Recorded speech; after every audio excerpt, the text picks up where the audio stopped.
Now, in a break from tradition, His Majesty King Charles will deliver this year's Christmas speech from the Fitzrovia Chapel, a former hospital in central London. Now, this is the first time in over a decade that it hasn't been recorded at a royal residence, with the King choosing to focus on community and healthcare after a year where both he and the Princess of Wales have been battling treatment for cancer. Indeed.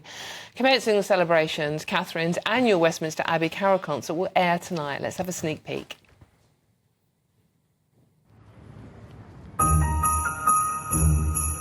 Welcome to our Together at Christmas carol service here at Westminster Abbey.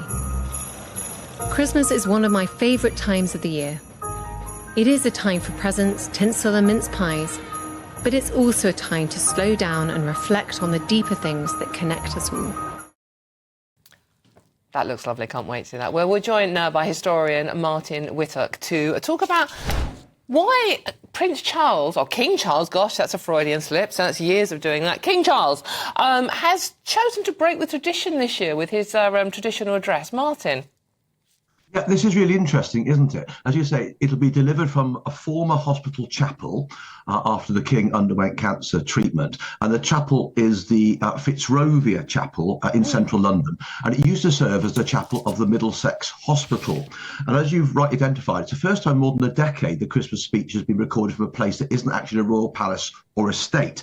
Interestingly, in 2010, it was filmed at Hampton Court Palace, in 2006 at Southwark Cathedral, and in 2003 at an army barracks in Windsor. But normally it tends to be at the palace or the estate.